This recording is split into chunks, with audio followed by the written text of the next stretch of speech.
Hey guys, it's Darwin here with my last weekly Q&A to answer more of your questions. So as some of you I'm sure know by now, this will be my last weekly Q&A for quite some time. Now the reason is I'm going to hike the Pacific Crest Trail from 4 to 5 months, so obviously I can't make a weekly Q&A from the trail because I'll be busy hiking. Now I've gotten a ton of emails and comments from you guys thanking me for the Q&As and sad because I'm not going to be doing them, but I got to go hike. That's why I have this channel, is because I hike and I love to answer questions about hiking. Now, when I get back off the PCT, I'm not going to be doing weekly Q&As anymore. I'm probably going to go to a monthly Q&A, but I will still answer your questions, I promise. Before we get into this week's questions, I do want to say a few things.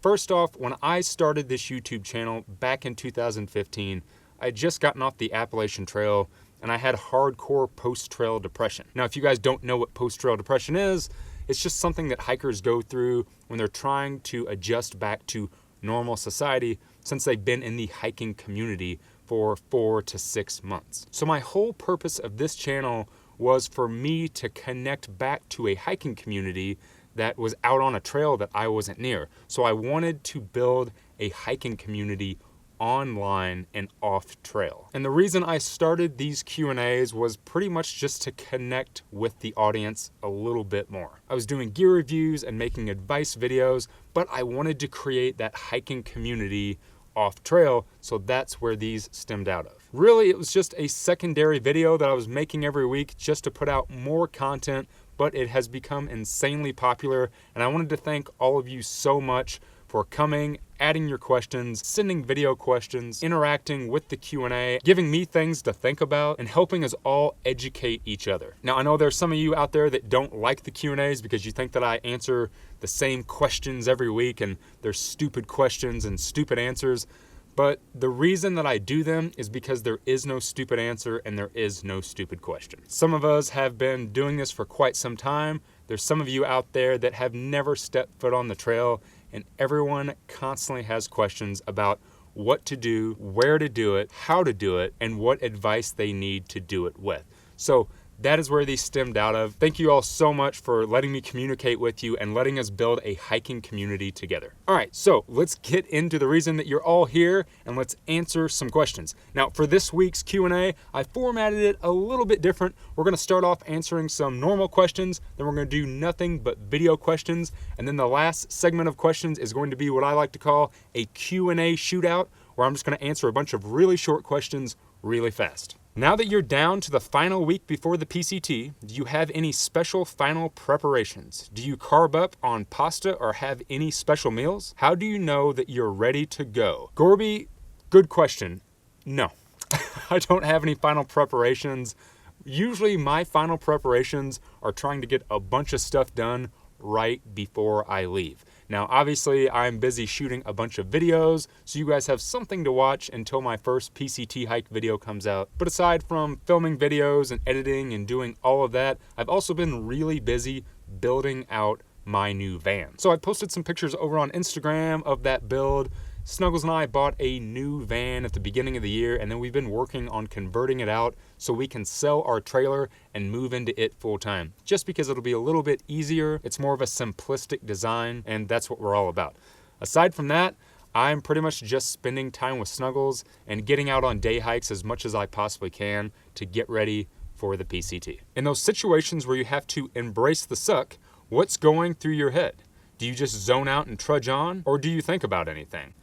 Whenever I'm out on the trail and I'm embracing the suck, how I embrace the suck is I stop and I think about, this sucks. I'm cold, I'm wet, I'm hot, I'm hungry. This climb is terrible, my legs hurt, my knees hurt. But with all of that being said, I'd rather be out doing that. I'd rather be embracing the suck than sitting in an office cubicle somewhere and having somebody else telling me what to do and being depressed and dealing with that 9-to-5 everyday job. Now, I did that for years and it just wasn't me. And being out on the trail, whether it's great or whether it's not, is my freedom. It's my therapy, and it's how I get through life. So when I embrace the suck, I just simply think about there are things out there that suck much worse than this, and I'd rather be embracing the suck out on the trail than embracing the suck in an office. What do you do with your wedding band while hiking? Recently got engaged, and I always find myself putting mine in my bag because I don't want to lose it / get it dirty. John, I still wear my wedding band. Now, it's not the one that Snuggles and I, whenever we got married, it's not the wedding band that we used during our wedding, but it is a silicone wedding band. It is made by a company called Rome, and both Snuggles and I wear them. We wore our regular, gold wedding bands up until about 3 years ago, and then we just got rid of them. Just because I'm on the trail so much and I'm such an active person, I never really wore it. It just kind of sit in a box anyways. So we do have it in storage in a lockbox because it is still something special to us. But what we wear every single day is just a regular silicone wedding band.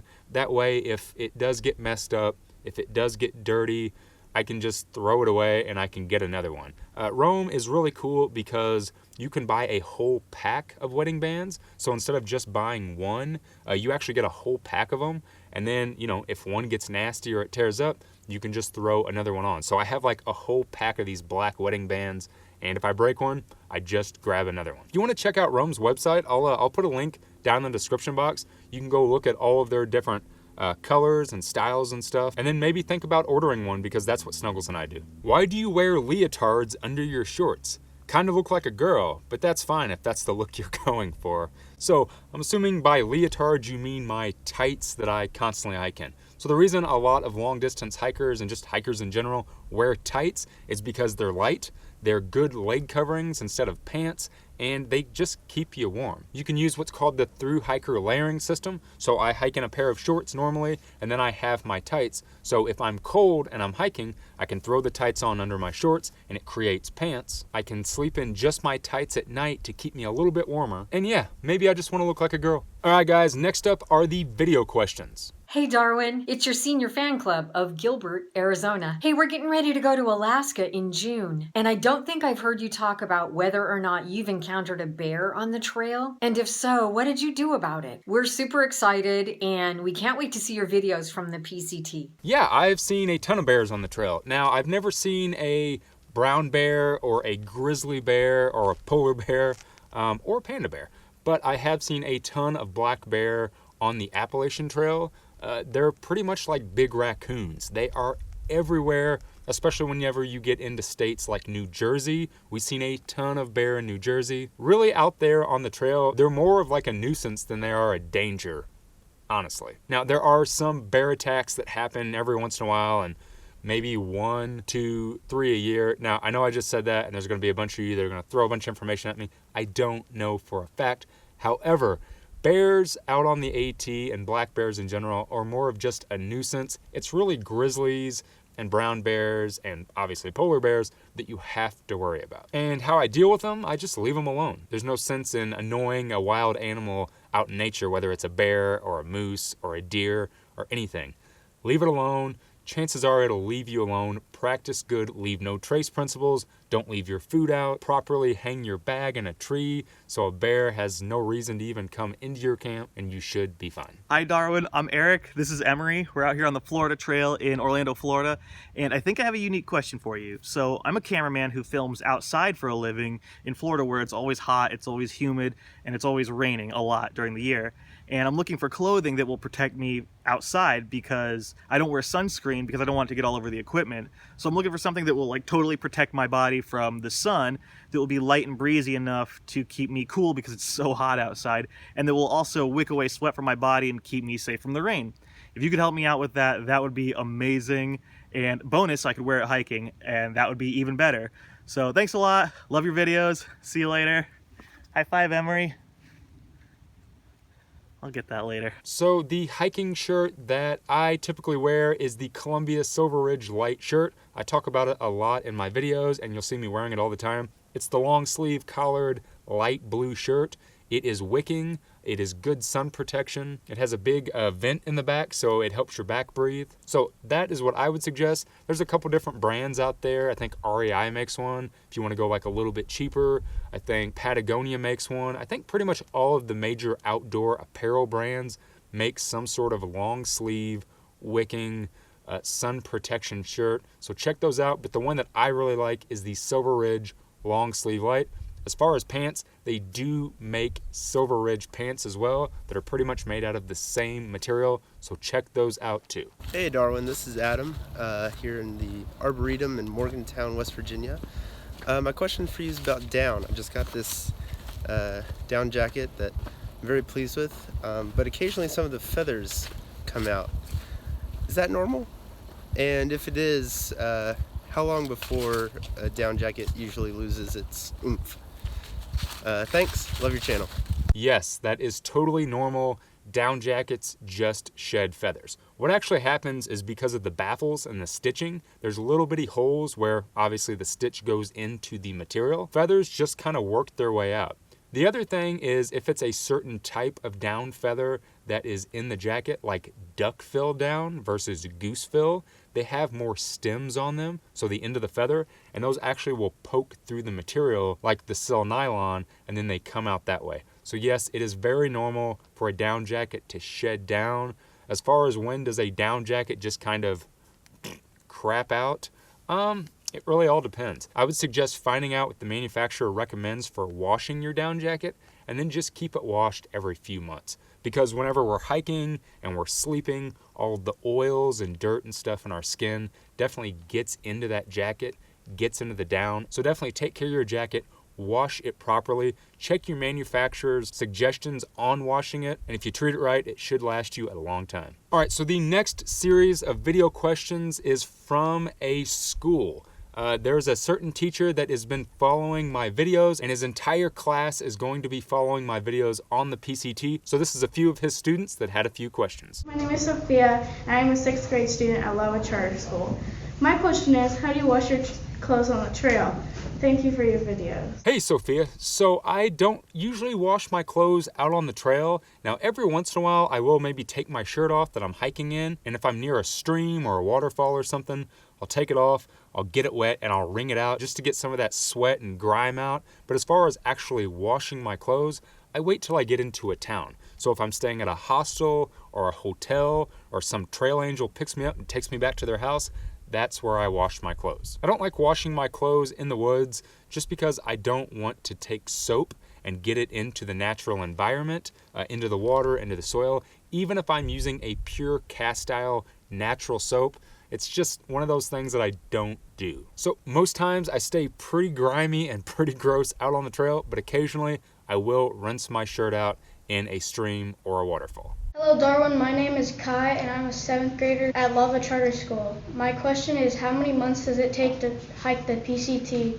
Thank you for your videos. Yo, Kai. So most people will take about 4 to 6 months to hike the PCT. I believe that 5 months is usually the average. Now, I am personally going to be shooting for a 4-month through hike. Now, that's 2,650 miles. So if you want to take 4 months and divide that by 2,650, I'm sure you can come up with how many miles that I'm going to have to hike every day. I don't really know yet, but I'm going to be shooting for 4 months. And if I have to go 5 months, that's fine. But averagely 4 to 6 months. My name is Gwen. I am a 7th grade student at Lite Charter School. My question is, what do you think about when you are hiking? Thank you for your videos. So what do I think about when I'm hiking? I think about a lot of things, usually really random stuff. So I will be hiking down the trail and a random song that I haven't heard in years will pop into my head out of nowhere. Sometimes it's like a theme song from a cartoon that I remember watching when I was a kid. So like the Transformers theme song will randomly pop into my head, and I haven't heard it since I was like 10 years old. So that happens a lot. And then aside from that, I just really think about, I guess, life in general. As deep as that sounds, it's just kind of what you do. You reflect a lot when you're out on the trail. You think about things that you're going to do when you get off trail. You think about the moment that you're currently in.